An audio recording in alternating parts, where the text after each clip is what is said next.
사랑하는 여러분, 하나님께서 우리를 보실 때 어떤 모습을 보실까요? 우리의 행위를 보실까요? 아니면 우리의 마음을 보실까요?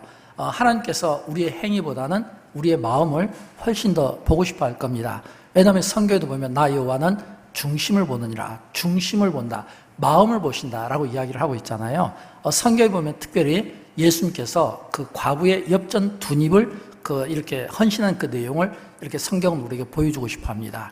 왜 예수님께서 과부의 그 엽전 두 입, 어떻게 보면 참 이렇게 X로 보면 적고 일반인들이 볼 때는 매우 평범한, 아니 어쩌면 평범 이하로 볼 수도 있는데, 근데 왜 성경은 예수님께서 그 과부의 그 행위를 귀하게 보시는가라고 하면 그 과부의 마음속에 담겨있는 마음, 바로 그 마음 때문이 아닐까 하는 생각을 갖게 되는 겁니다. 또 뿐만 아니라 하나님은 오늘 예배하는 저와 여러분도 마찬가지 아닐까요? 우리의 행위, 모습을 보고 싶어 할까요? 아니면 예배를 드리는 우리의 마음의 태도와 중심을 보고 싶어 할까요?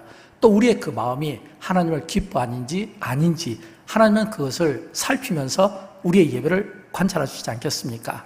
특별히 성경은 하나님께서 우리의 마음을 보시는데 또 우리의 보고 싶어하는 모습이 있어요.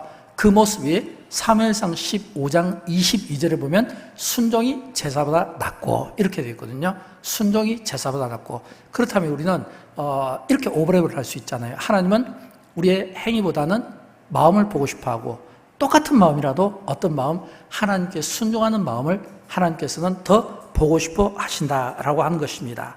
가정법이긴 하지만 저는 주님이 우리에게 찾아와 주시거나 또는 우리에게 말씀하실 때가 있다고 믿습니다. 생전일 수도 있고 아니면 우리가 훗날 하나님의 심판대 앞에 섰을 수도 있고, 근데 저는 생전에 우리에게 찾아오실 확률이 더 높다고 생각합니다. 왜냐하면 성경에 보면 하나님께서 믿음의 사람들을 찾아가신 적이 많이 있거든요. 아브라함을 찾아가시고 야곱을 찾아가시고 또 모세를 찾아가시고 많은 사람들을 찾아가시고 말씀하셨잖아요. 그래서 우리는 가정법이긴 하지만 두 가지를 생각해야 돼요. 하나는 하나님께서 우리를 찾아오실 때 나의 어떤 모습을 보실까? 이 생각을 해야 돼요. 나의 어떤 모습을 보실까? 라고 할 때 이 나의 이 모습이, 제가 앞에서 설교할 때 겉사람과 속사람에 대한 말씀을 했잖아요. 하나님이 보시는 나의 이 마음이 겉사람의 모습인지 아니면 속사람의 모습인지, 만약 겉사람의 모습이라면 사라지고 없어질 것들이고, 그리고 우리의 자랑이 되고, 그리고 뭔가 하나님의 그 영광을 올려드리는데 도움되지 않는 일들일 것입니다. 그러나 우리의 속사람이라면 이야기는 달라지겠죠.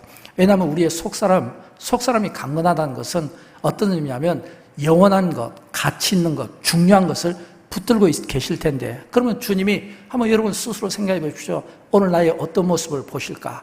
또 주님이 또 우리를 찾아오실 때 우리의 그 모습을 보고 질문하실 때는 분명히 내가 가장 연약한 부분이나 아니면 내가 고민하는 부분이나 아니면 내가 가장 절박하다고 생각되는, 아마 그 부분에 대해서 주님은 말씀하실 가능성이 많습니다.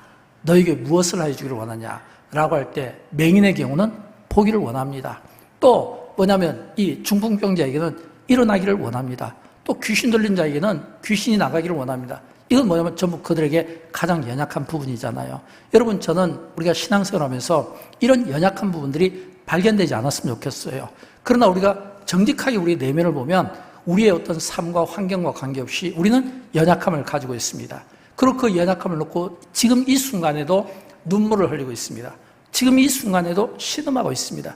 지금 이 순간에도 이 나의 어떤 이 절박한 문제들이 해결받기를 바라는 그런 마음들이 다 있다는 거예요. 그래서 주님이 우리에게 물으실 때, 예를 들어서 하나님께서 이 호렙산에서 모세를 찾아주셔서 말씀하실 때, 그때 이 모세에게 주신 말씀은 뭐냐면 지도자로 삼기 위함이었거든요. 그때 모세가 이야기하잖아요. 나는 부족합니다.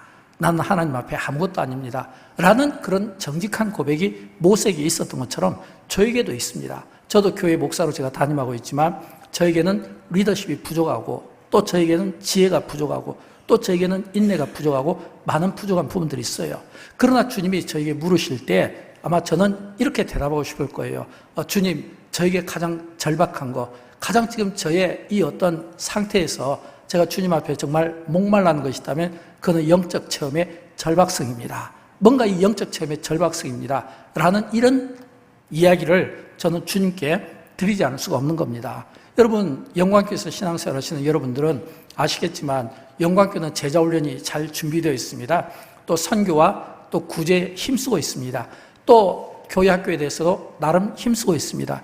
또 무엇보다 감사한 것은 제자훈련이든 선교든 구제든 또는 교회 학교를 통해서 또 이렇게 어느 정도 열매를 보고 있습니다. 그래서 하나님 앞에 감사하는 마음이 있어요. 그러나 또 한편으로는 또 제가 또 이게 참 감당하기 어려운 부분도 있습니다. 그것은 뭐냐면 제가 교회 목사지만 그러나 오늘 많은 성도들이 은혜를 받고 있지만 그러나 그 은혜를 받고 있으면서도 불구하고 은혜를 소멸해서 사는 분들이 있고 또 은혜 아래 산다고 고백하고 있지만 그러나 그 은혜가 오래 지속되지 못한 경우가 있고 예를 들어서 그 은혜가 지속되지 못하는 것이 몸의 이런 건강에 적신호가 왔다든지 그래서 이 건강을 위해서 기도하는데 이 건강이 쉽게 해결되지 않는 거예요. 또는 어떤 풀어내기 어려운 어떤 인생의 문제 앞에 직면했을 때 내지 못하는 그런 어떤 모습 속에서 굉장히 갈급함을 갖는데 그러나 그 갈급하면서 답을 얻지 못할 때 영적으로 좀 다운되는 경우가 있잖아요. 충만했다가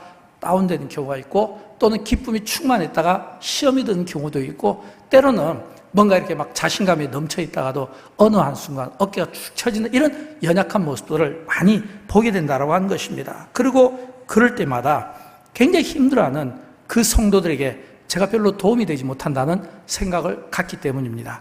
제가 별로 도움이 되지 못한다는 것은 여러분 가운데 예를 들면 어떤 인생의 어려운 문제를 만나면 어떻게 기도합니까?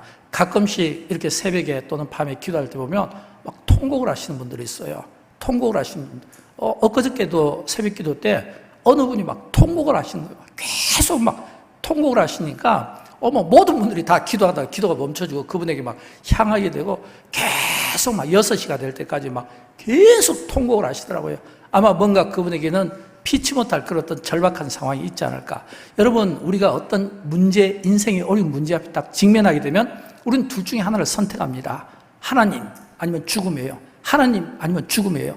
시편 42편에 보면 이 사슴이 신의 문을 찾기에 갈급함 같이 라고 하는 그런 말씀이 나오잖아요.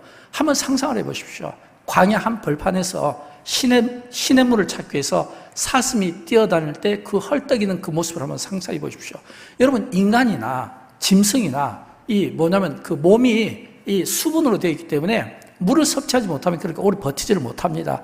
인간도 사슴도 물을 만나지 못하면 죽게 되어 있어요.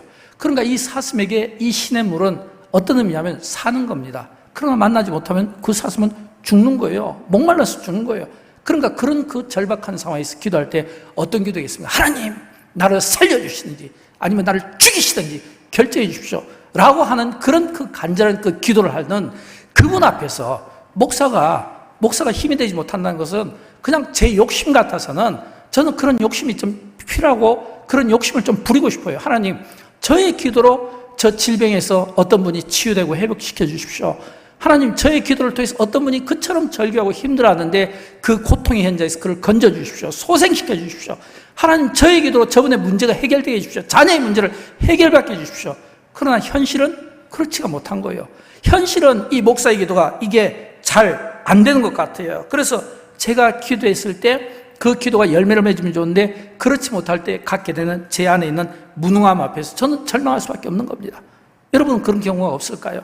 내가 기도했는데 자식의 문제를 놓고 아니면 몸의 질병을 놓고 아니면 어떤 사업을 놓고 미래를 놓고 기도했는데 그렇게 열심히 하나님 앞에 기도했는데도 불구하고 그 현실 앞에서 뭔가 이루어지지 않는 그 일의 결과 때문에 성령 충만하던 내가 낙심이 되기도 하고 또는 신앙적으로 좀 다운되기도 하고 때로는 시험에 들기도 하고 뭔가 이 풀어내지 못하는 이 현실 앞에 가는 이 절망감이 있잖아요. 그러나 여러분 또 우리가 알아야 돼요.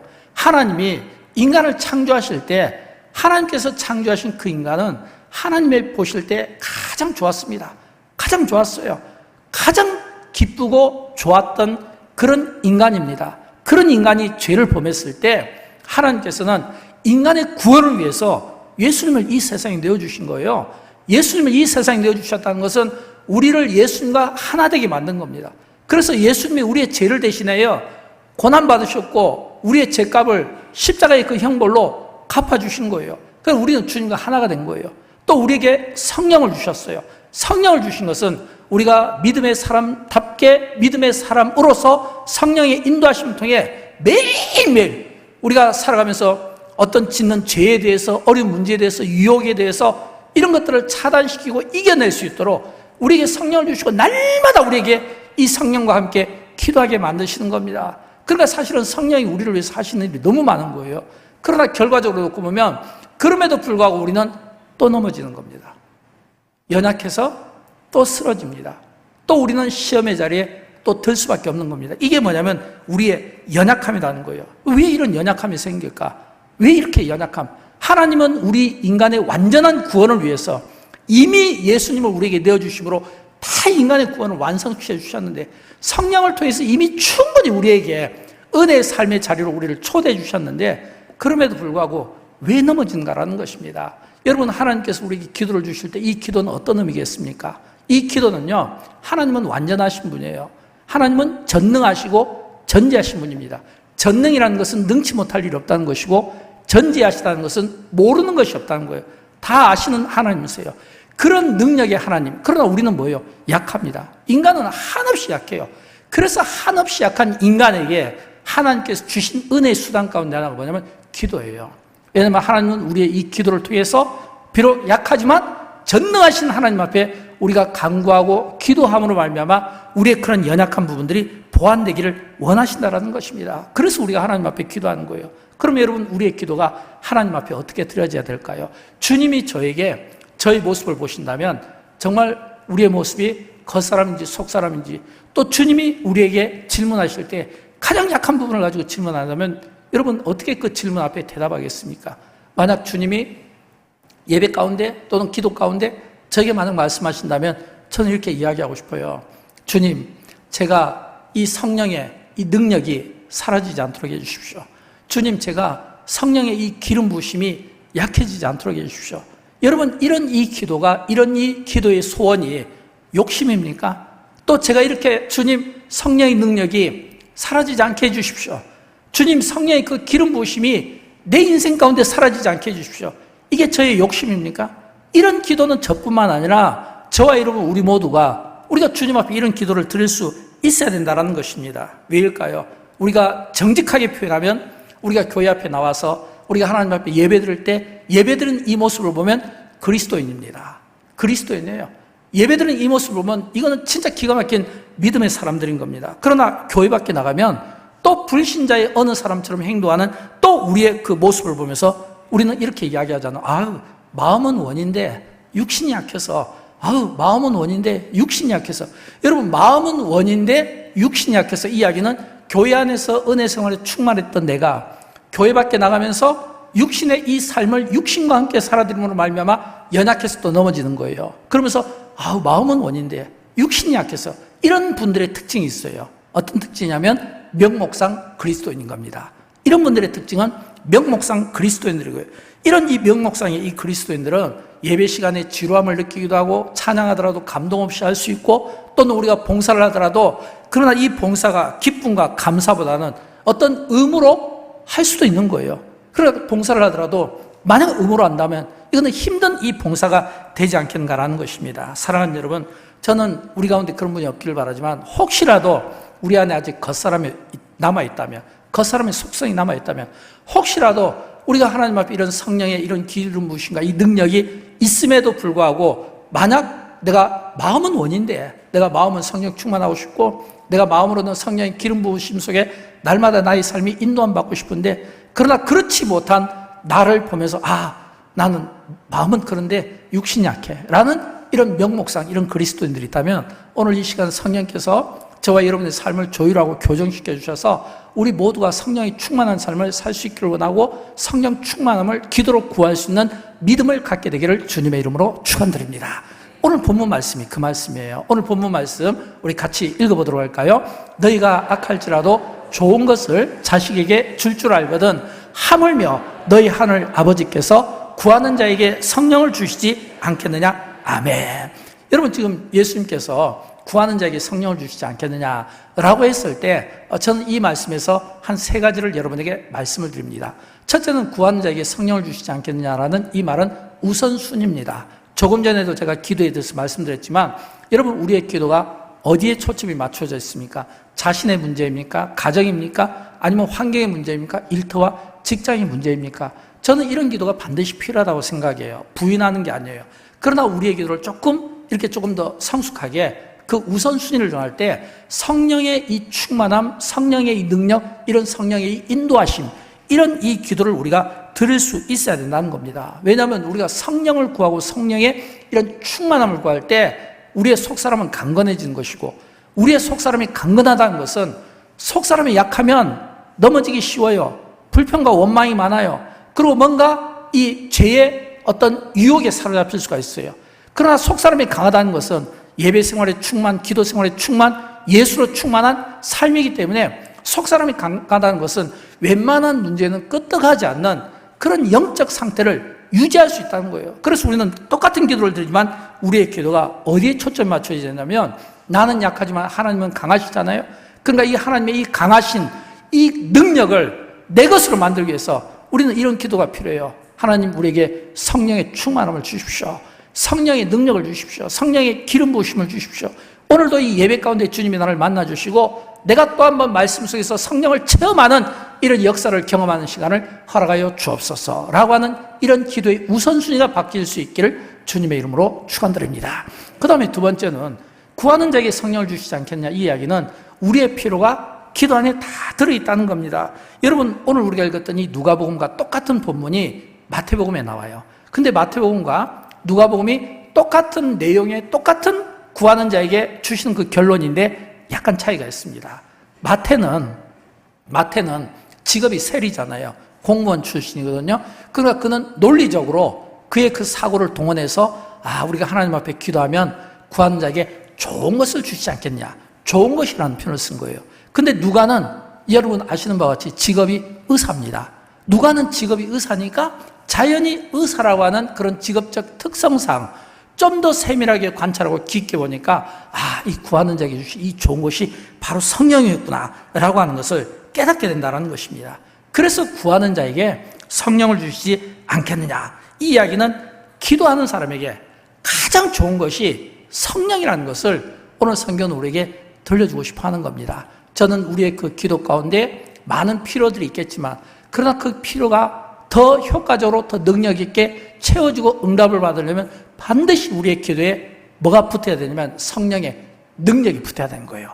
이 성령의 능력, 이 충만함이 오늘 우리의 기도에 저는 함께함으로 말미암아 나의 기도에 내가 하는 것이 아니라 그 성령의 그 능력과 그 은혜의 그 힘으로 말미암아 우리의 크고 작은 기도의 제목들과 인생의 문제들이 해결받기를 주님의 이름으로 축원드립니다. 세 번째는 이제 성령의 능력은 누구에게 주어지냐면 구하는 자에게 주시는 겁니다. 구하는 자에게. 여러분, 성경에 보면 많은 경우 우리에게 기도에 관한 말씀을 하실 때 구하라, 찾으라, 두드리라 이런 말씀이 나오잖아요. 구하라, 구하면 구해질 것이다. 찾으라, 찾으면 찾아질 것이다. 두드리라, 그러면 열릴 것이다. 이게 전부 기도와 관련된 뉘앙스거든요. 다시 말하면 우리가 무엇을 구하느냐에 따라서 구해진다는 거예요. 여러분, 악한 자도 자기 자식에게는 좋은 것을 줄 아는데 우리는 예배 때마다 우리가 어떤 신앙 고백을 드립니까? 전능하사 천지를 만드신 하나님 아버지를 내가 믿사오며, 이 이야기는 우리의 신앙 고백 속에 하나님은 우리의 아버지가 되는 거예요. 그러면 악한 자도 자기 자식에게는 좋은 것을 줄 아는데 하물며 우리는 매 예배 때마다 신앙 고백을 통해 하나님이 우리의 아버지이심을 고백합니다. 그 고백으로 우리가 하나님 앞에 구하는데 구하는 자에게 성령을 주시지 않겠느냐라고 하는 것입니다. 여러분, 또 우리가 예수를 믿는 것도 그래요. 우리가 예수를 믿는 것도 내가 내 의지로 나온 것 같지만 우리가 성경을 보게 되면 깊은 이런 어떤 하나님의 그 뜻과 섭리와 그리고 그 하나님의 예정 가운데 우리가 하나님의 자녀가 됐고, 또 우리가 여기에서 교회를 나오게 된 것도 내 뜻과 의지로 나온 것 같지만 사실은 보이지 않는 성령의 강권적인 이끌림에 의해서 저와 여러분이 교회에 나온 것입니다.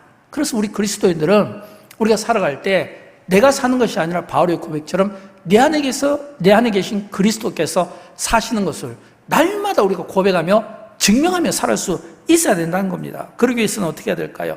우리가 살아가는 데 있어서 우리에게 문제가 되는 것, 이건 뭐냐면 우리 앞에 닥친 어떤 절박감, 위기감, 또는 우리가 이런 어떤 어려운 어떤 문제들, 이런 막 태산같이 여기는 것들, 이런 것들을 내가 내 힘으로 풀려고 하지 말고 하나님은 우리에게 가장 쉬운 방법을 주셨거든요. 그게 뭐냐면 기도라는 거예요. 그리고 또 쉬운 방법은 뭐냐면 우리가 성령을 통해서 우리가 힘을 얻을 수 있다는 겁니다. 여러분, 내가 어떤 일을 하려고 하는 것이 아니라 성령이 주시는 그 능력으로 그냥 나를 드리면 성령께서 나를 통해, 기도하는 나를 통해 역사하시게 되면 이게 두나미스, 이게 다이나마이트 같은 이런 폭발력을 가지고 있다고 말씀드렸잖아요. 내가 일하는 것이 아니라 내 안에 계신 성령이 일하실 수 있도록 우리를 하나님 앞에 드릴 수 있어야 되겠다라고 하는 것입니다. 사랑하는 여러분, 저는 할 수만 있으면 저와 여러분 우리 모두가 성령의 충만함으로 살았으면 좋겠습니다. 할 수만 있으면 전폭적으로 우리가 성령을 의지하며 그 성령의 그 능력을 우리가 사모하며 살았으면 좋겠습니다. 저는 여러분 할 수만 있으면 여러분의 생애 가운데 성령 충만함도 지속적으로 받기를 원하고 성령의 체험도 지속적으로 여러분의 삶 가운데 이 성령 체험이 있었으면 좋겠어요. 왜냐하면 성령 체험을 한 번으로 끝나게 되면 또다시 내가 육신으로 돌아와서 육의 사람이 될 수밖에 없잖아요. 그래서 우리에게는 약하니까 그 약한 내가 약하지 않도록 하기 위해서, 약한 내가 넘어지지 않고 무너지지 않도록 하기 위해서 성령께서 계속해서 나를 붙잡아 주셔. 오늘도 내가 또 죄지려고 했는데 성령께서 나를 붙들어 주셔서 깨닫게 해주셔서 오늘도 내가 넘어질 뻔했는데 성령께서 나를 붙들어서 일으켜줘서, 이게 뭐냐면 체험이잖아요. 이런 감정들이 지속적으로 저와 여러분의 생애 속에 나와야 되지 않겠습니까? 저는 그런 의미에서 이런 이 성령 체험의 이 지속적인 이 체험이 필요하려면 이 체험이 필요한 것은 두 가지 이유 때문입니다. 만약 여러분이 저희 목사님이 성령 체험이 왜 필요한가요? 만약 그렇게 질문한다면 저는 이렇게 이야기하고 싶어요. 성령 체험이 꼭 필요한 것은, 성도님, 첫째는 우리가 성령 체험을 해야만 우리의 마음의 눈이 밝아져서 하나님을 알게 됩니다. 저는 그렇게 말씀드리고 싶어요. 에베소서 1장 17절과 18절을 보면 이런 말씀이 나와 있는데 우리 같이 읽어보도록 할까요? 우리 주 예수 그리스도의 하나님 영광의 아버지께서 지혜와 계시의 영을 너희에게 주사 하나님을 알게 하시고 너희 마음의 눈을 밝히사 그랬거든요. 너희 마음의 눈을 밝히사 그랬거든요. 여러분, 오늘 교회 안에서 일어나는 많은 어떤 꼭 비극이라고 말하면 제가 표현이 좀 거칠겠죠. 비극이라고보다는 안타까움이라고 이야기할게요. 교회 안에서 일어나는 많은 안타까움은 사실은 그 원인이 전부 어디에서 시작되냐면 마음의 눈이 어두워서 시작되는 겁니다. 마음의 눈이 어두워서 시작되는 거예요.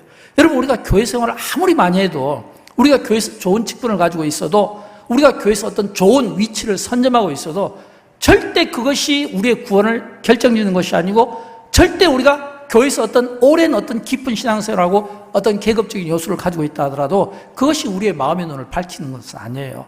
우리의 마음의 눈을 밝힌다는 이 의미는 주님이 직접 우리의 마음의 눈을 밝혀주셔야지, 내가 안경을 끼고 내가 돋보기를 높이고 내가 눈을 치료해서 우리의 이 마음의 눈이 밝히는 게 아니에요. 마음의 눈은요, 반드시 주님이 열어주셔야지 내가 억지로 하려고 해서 되는 것은 아닙니다. 그래서 우리는 하나님 앞에 이런 기도가 필요해요. 하나님, 오늘 내 마음의 눈을 좀 밝혀주세요. 내 영안도 좀 열어주시고 내 마음의 눈도 좀 열어주시고 좀 밝혀주셔서 내가 어두움 가운데 이것이 어둡고 이것이 밝은지, 빛과 어둠을 분별할 수 있도록 하나님 저에게 그런 마음의 눈을 좀 열어주십시오 라는 이런 기도를 우리가 드릴 수 있어야 된다는 겁니다. 여러분, 성경에 보면 엠마오 도상으로 가는 두 제자가 예수님과 함께 동행하는 내용이 나오죠. 엠마오로 가는 이 두 제자는 예수님께서 십자가에 죽으신 것은 기억했는데 부활하신 것은 기억을 못한 거예요.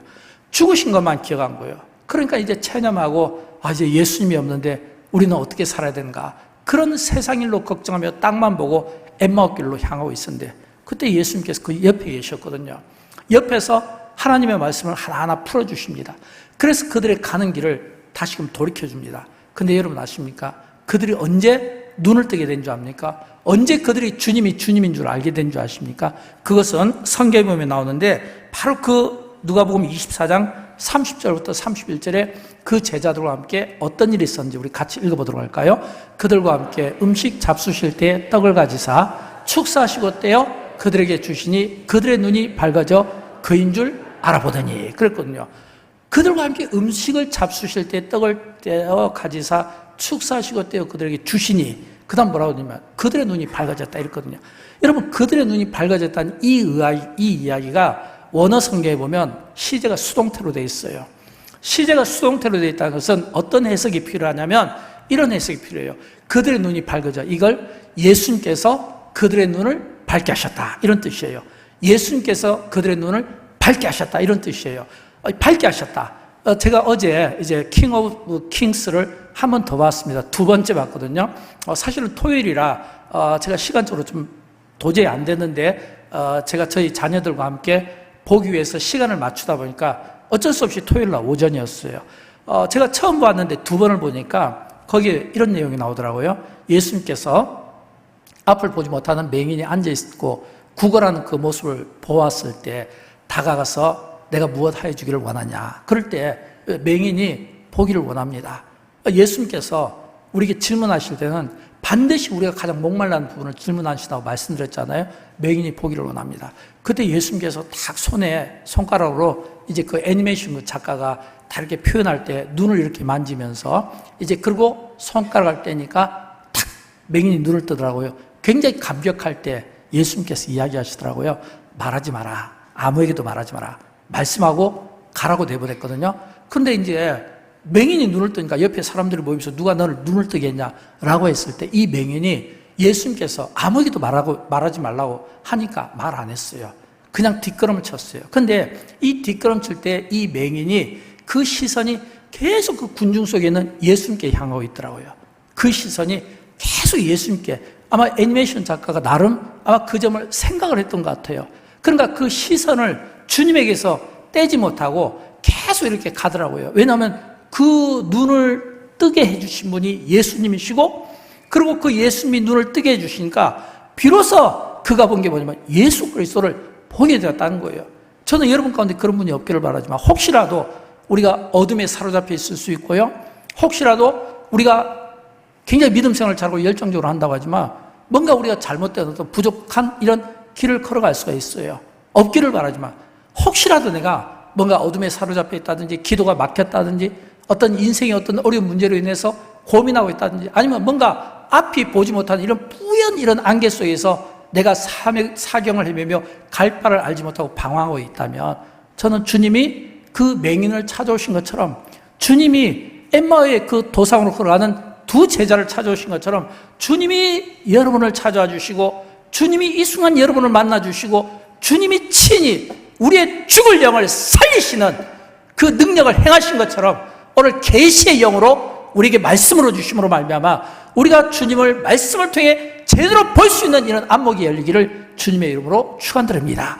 그럴 때 우리가 성령 충만함을 하는 거예요. 여러분, 성령 충만함은 주님이 내 안에 계시고 주님의 영이 내 안에 계시고 그 주님의 영이 나와 함께하고 그 영의 그 충만함을 갖고 있고, 그리고 늘 성령께서 우리에게 속삭이고 말씀하시는 것을 통해 내가 내 삶이 하나님의 말씀 앞에 조율되고 성령의 그 인도하심 속에 조율되고 그런 삶을 내가 고백하며 살아가는 이런 충만함이 우리의 매 삶 속에 있을 수 있어야 된다는 거예요.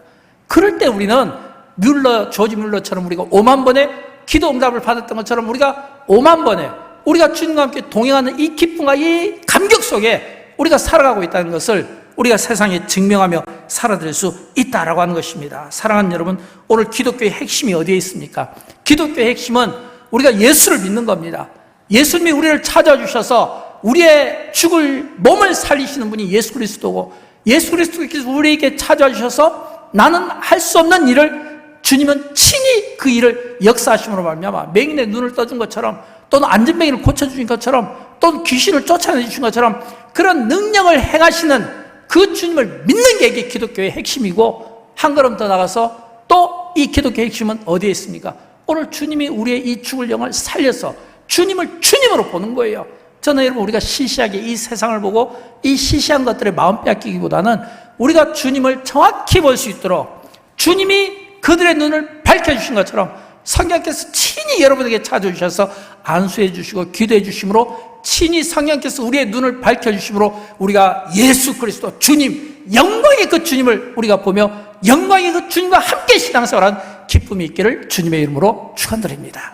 두 번째는요, 왜 우리가 성령 충만함이 필요할까요? 우리의 시선을 하나님께 향하게 하기 때문입니다. 사랑하는 여러분, 우리가 무엇을 봅니까? 많은 분들은 믿음을 자랑하고 기도를 자랑하고 있지만 그럼에도 불구하고 그분들의 이야기를 들어보면 여전히 그분들의 시선이 땅에 있는 것을 봅니다. 여러분, 우리의 시선이 어디에 있습니까? 하늘에 있습니까? 땅에 있습니까? 만약 우리의 시선이 하나님께 향하고 있다면 우리는 항상 우리의 입에서는 찬양, 기쁨, 감사가 넘쳐야 되겠죠. 왜냐하면 하늘의 소망 가운데 살아가고 있잖아요. 그러나 우리의 시선이 땅에 머문다는 것은 여전히 우리는 불평하고 원망하고 근심하고 판단하고 정죄하고 여전히 우리는 환경적인 이 문제에 대해서 그 환경의 그 어떤 이 감옥 속에 딱 갇혀가지고 헤어져 나오지 못하는 이런 이 인생을 우리가 살아갈 수밖에 없다라고 하는 것입니다. 성경에 보면 모세의 오경 또는 율법을 이야기할 때 히브리 말로 토라라는 말을 씁니다. 여러분, 이 토라가 뭐냐면 관역을 향해서 조준한다는 의미가 있어요. 그러면 오늘 관역을 향해서 조준한다는 이 토라의 이 말씀이 우리에게 전해질 때는 마음밭 아니겠습니까? 근데 여러분, 마음밭이 마치 돌짝밭으로 되어 있다면 어떻게 하겠습니까? 아니면 돌보다 더 단단한 바위와 같은 그런 마음을 우리가 가지고 있다면 어떻게 되겠습니까? 아무리 이 토라의 이 말씀이 우리를 향해 조준되더라도 이 말씀이 우리 안에 뿌리를 내릴 수 있겠습니까? 우리 심령 마음밭에 박힐 수 있겠냐는 거예요. 박힐 수 있도록 있으면 어떻게 해야 될까요? 이 토라의 이 말씀이 성령과 함께, 성령은 두나미스, 폭발력을 가지고 있다고 말씀드렸잖아요. 이 성령의 이 폭발적인 이 토라의 말씀이 우리의 이 단단한 이 돌과 같은 그런 어떤 이 마음을 깨트릴 때 비로소 우리가 하나님의 말씀을 받아들일 수 있고, 그럴 때 비로소 우리는 세상 근심과 염려, 각종 어려움으로 가득 차있던 이 마음을 우리가 깨트려 버릴 때 우리의 시선이 어디에? 하나님께 그 시선이 가 있게 된다라고 하는 것입니다. 여러분, 성경은 무엇입니까? 성경은 디모데후서 3장 16절에 보면 하나님의 감동으로 기록된 책이라고 합니다. 하나님의 감동이라는 것은 이게 원어에 보면 하나님의 입김 또는 성령의 입김 이런 뜻이에요. 그러면 이 성경은 하나님의 입김, 성령의 입김이라는 그 의미로 사용하고 있는 겁니다. 그런데 여러분 아십니까? 성경을 우리가 보게 될 때 우리가 읽는 이 성경은 어떤 의미입니까? 이미 다 이루어진 결과입니다. 이미 구약시대 때 이루어진 결과, 신약시대 때 이루어진 그 결과를 우리가 성경을 통해 보고 있는 거예요. 그러나 그 당시에 예를 들어서 아브라함에게 하나님께서 말씀하실 때, 또는 예를 들어서 모세에게 말씀하실 때, 또는 예를 들어서 바울에게 말씀하실 때는 아직 일어나지 않은 미래예요. 그러니까 당사자들에게 그 시대에 일어났던 말씀은 아직 일어나지 않은 미래, 이걸 우리가 다른 말로 헬라어로 이야기할 때는 레마라는 말을 씁니다. 그리고 우리가 성경에 있는 것은 이미 이루어진 이 과거, 이거는 로고스라는 말을 쓰는 겁니다. 그러면 어떤 차이점이 있을까요? 이 성경을 이미 이루어진 결과로 우리가 읽는다면 이 말씀은 나와 아무 관련이 없어요. 약간의 감동은 줄지 몰라도 이 말씀이 나에게 능력을 행하지는 못한다는 겁니다. 능력이 행하기 위해서는 반드시 레마의 말씀이 우리에게 필요해요. 근데 이 레마의 말씀은 어떤 말씀이냐면 아직 이루어지지 않은 미래지만 내가 그 말씀을 믿음으로 믿고 그리고 그 말씀을 향해 붙잡고 나아가는 이런 이 하나님께 시선을 두니까 돌파력이 생긴다는 거예요. 아브라함처럼 아무것도 없는 상황이 있어도 가나안 땅으로 가는 돌파력이 생기고, 모세처럼 지팡이 하나를 들고도 홍해 바다를 가르고 그 광야로 이스라엘 백성을 인도하는 돌파력이 생기고, 다윗처럼 돌멩이 하나를 가지고 이 돌멩이가 마치 미사일보다도 강하게 골리앗의 이마를 깨트리면서 승리하게 하는, 이게 뭐냐면 이루어지지 않은 미래, 이게 레마의 말씀인 겁니다. 저는 여러분, 우리가 하나님의 말씀, 이거는 성령의 입김이라고 하잖아요. 하나님의 입김이라고 하잖아요. 저는 이 말씀이 구약시대에 이루어진 역사의 한 사건으로 저와 여러분에게 기억되는 것이 아니라 지금도 살아서 역사하시는 하나님의 말씀으로 능력인 것을 믿고, 이 말씀이 나에게 주어질 때 하나님 오늘 이 말씀들이 이루어질 줄로 믿습니다라는 미래, 그러면서 동시에 현재 진행형으로 이 말씀을 받음으로 말미암아 저와 여러분의 삶을 풍성하게, 저와 여러분 앞에 있는 여러 문제들이 돌파되는 은혜가 있게 되기를 주님의 이름으로 축원드립니다. 이런 신앙생활을 저와 여러분이 해야 되지 않겠습니까? 여러분, 성령은 우리에게 언제든지 힘을 주십니다. 또 우리가 신앙생활 할 때 이 성령은 매우 중요합니다. 왜냐하면 바울이 고백했잖아요. 내가 사는 것이 아니라 내 안에 계신 그리스도께서 사신다고 말씀했잖아요. 이미 우리가 완전한 구원을 이루었다는 것은 하나님이 우리에게 예수님을 내어주시면서부터 우리는 이미 완전한 구원을 이룬 거예요. 완전한 구원을 이뤘다는 것은 이미 우리는 예수님과 하나 된 몸이라는 거예요.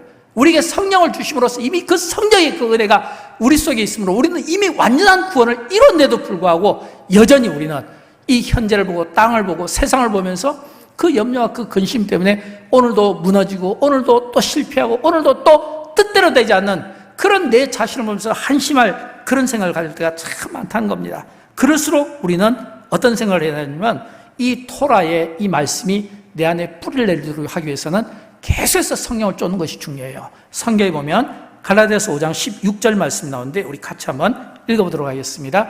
너희는 행하라. 그리하면 육체의 욕심을 이루지 아니하리라. 아멘. 성령을 따라 행하시는 은혜가 있기를 주님의 이름으로 축원드립니다. 사랑하는 여러분, 저는 믿습니다. 성령을 믿습니다. 저는 믿습니다. 성령의 충만함을 믿습니다. 또 저는 믿습니다. 우리 안에 이미 성령이 들어와 계시고 우리 안에서 이미 성령님이 우리와 함께 일하심을 믿습니다. 저는 믿습니다. 지금도 우리가 성령을 구하기만 하면 언제든지 이 성령의 이 충만과 이 체험이 저는 이어진다고 믿습니다. 우리가 세상을 보면 답답한 일들이 너무 많아요. 이 답답한 이 현실 앞에서 우리가 얼마나 낙심되고 우리가 상처받을 때가 참 많이 있습니까? 그럴수록 저는 우리의 시선을 땅에 둘 것이 아니라 하늘에 두었으면 좋겠어요.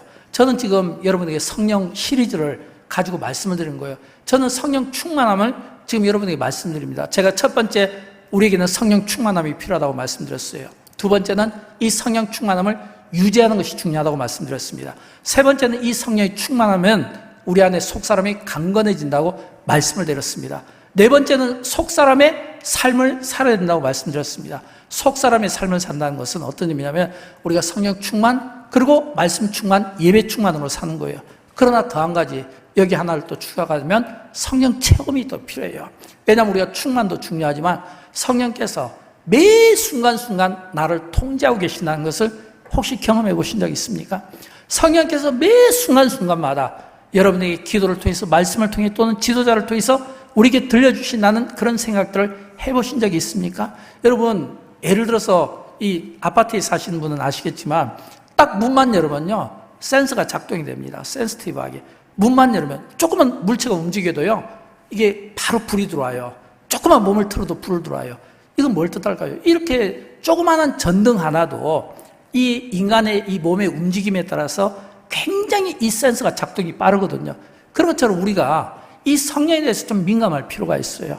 특별히 힘들고 어려운 시대일수록 특별히 우리가 낙심되고 여러 문제로 인해서 허우적거릴수록 오늘 우리에게 필요한 것은 성령 충만과 체험이고 이런 이 성령 체험에 대해서 좀 절박감을 가지고 주님 내가 지금 너무 절박합니다. 내가 지금 이 문제를 내가 풀어내는 데서 너무 힘듭니다. 이런 이 힘든 것 혼자 고민하지 마시고 우리와 함께하고 우리를 위해서 지금도 일하시고 역사하시기를 원하시는 그 성령의 능력과 주님이 우리에게 말씀하시는 그 순간순간마다 성령께서 우리에게 일하시는 것을 체험해서 이런 성령 체험에 대한 많은 간증들을 여러분이 가지시고 이 충만함 속에서 오늘도 주님과 함께 승리하시고 복된 삶을 이어나가시기를 주님의 이름으로 축원드립니다.